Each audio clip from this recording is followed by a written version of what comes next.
We begin tonight here with the breaking news in the war in Iran. Tonight, U.S. embassies and consulates coming under attack and Americans stranded across the region. Late today, a drone strike reported near the U.S. consulate in Dubai. The drone coming down in a parking lot, fire breaking out. Just hours earlier, 2 drones hitting the U.S. embassy in Saudi Arabia.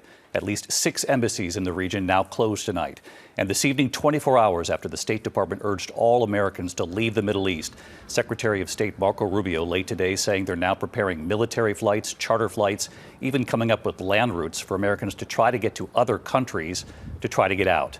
And tonight, with Iran essentially shutting down the Strait of Hormuz, where so much of the world's oil passes through, President Trump is now saying he will call on the U.S. Navy to escort ships through if necessary.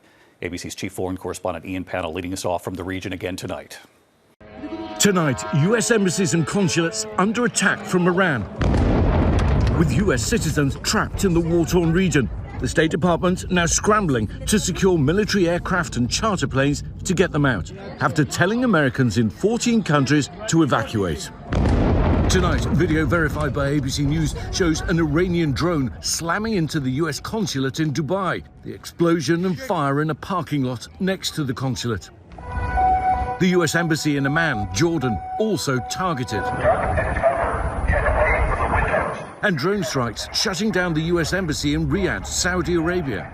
Officials say so far no one's been injured in these strikes. And tonight, with Americans stranded across the Middle East, our Karen Travers asking President Trump, was there not a plan for this before attacking Iran? Commercial air travel right now is severely restricted in the Middle East, and thousands of Americans are stranded. Why wasn't there an evacuation plan, and will you send planes to get people out? Well, because it happened all very quickly. Late today, Secretary of State Marco Rubio on the plan to get Americans out. And it'll be a variety of methods: charter flights, military flights and transports, expanded commercial opportunities, and in some cases land routes that will allow them to go to neighboring countries who might have open airports at that point. Tonight, the president saying he was, quote, surprised by the scope of Iran's retaliation across the region, even though Iran had clearly warned how it would respond. I was surprised, I think, and now those countries are all fighting against them and fighting strongly against them. Tonight, Iran effectively shutting down the Strait of Hormuz, where 20% of the world's oil flows, sending oil and gas prices up already. Tonight, President Trump saying, if necessary, the U.S. Navy will provide escorts for ships in the Strait of Hormuz. As U.S. and Israel launching another wave of strikes on Iran.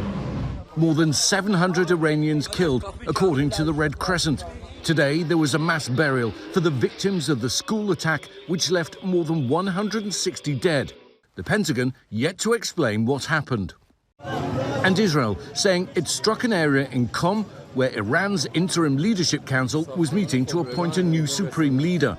Tonight, verified videos online showing the area where those meetings were allegedly being held, reduced to rubble, but Iran denying they were meeting there. Trump asked who'll lead Iran next. Most of the people we had in mind are dead. So, we had some in mind from that group that is dead. And now we have another group, they may be dead also, based on reports. The president was asked what the worst case would be for Iran's next leader. The worst case would be we do this and then somebody takes over who's as bad as the previous person, right? That could happen. Tonight, the Pentagon identifying 4 of the 6 service members killed after that Iranian strike in Kuwait on a U.S. tactical operations center. U.S. officials tell ABC News that facility did not have adequate defenses, making them vulnerable to aerial attacks. And after 3 U.S. F-15 fighter jets were shot down over Kuwait by friendly fire, one of them seen spiraling to the ground. Remarkable video, verified by ABC News circulating online, shows the tense moments as locals confront one of the downed American pilots, approaching one with a pipe. His parachute still attached. That pilot putting his hands up and kneeling before the men realized he was an American. You're safe. And this video showing Kuwaitis finding another one of those pilots. Thank you for helping us. After she's safely ejected too. David, amid this scramble to get Americans out, the State Department telling people to call a hotline. But when you dial the number, an automated message saying, do not rely on the US government for evacuation at this time. David? Wow, there is an intense scramble tonight across the Middle East to try to get these Americans out, Ian. Thank you.